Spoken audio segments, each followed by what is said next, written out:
Itim is in sa tag-init.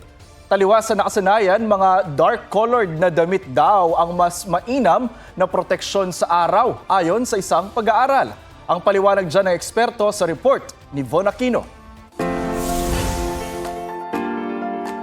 Ang madalas na payo para presko ang pakiramdam tuwing tag-init, magsuot ng light-colored na mga damit. Kaya nga si Tix puting sleeveless at shorts ang OOTD sa kanyang commute. Para po mas presko, so lighter lang din yung damit, tsaka white. So parang iwas kontra-init.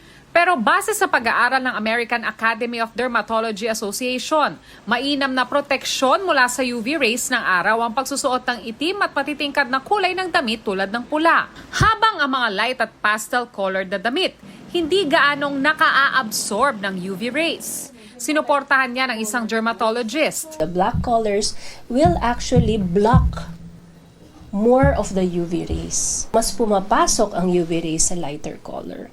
So it will cause more of pagkasunog or tinatawag na mga UV damage. Dapat din daw ikonsidera ang tela ng damit. Payo ng doktor kung magkakaroon ng extreme exposure sa araw, magsuot ng mga dark-colored na damit na may tightly woven fabric tulad ng nylon, polyester at lycra. Yun nga lang kapag tightly woven ang telang ginamit sa damit, Magpalit ka kaagad, no, para hindi naiipon dun yung sweat sa skin. Kasi nga, hindi absorb ng mga ganong klaseng clothing, fabric, yung sweat natin. So, pwede kang may risk ng bungang araw. payo ng dermatologist, kung hindi naman magbababad sa araw, pwede magsuot ng mga light colors na cotton ng tela para mapreskuhan. Ano nga bang mas mainam na suotin ngayong mainit ang panahon? Sabi ng DOST Philippine Textile Research Institute, para mapreskuhan, magsuot ng mga damit na gawa sa breathable fabric at hindi nagpapanatili ng pawis sa katawan. At mga damit na gawa ng cotton at linen para maging maganda ang daloy ng hangin sa katawan. Gusto pa natin as much as possible na gumagamit din ng natural na materials. So examples po ng natural na materials ay yung mga Philippine tropical fabrics natin.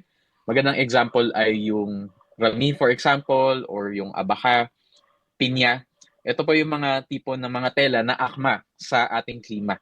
Von Aquino, GMA News.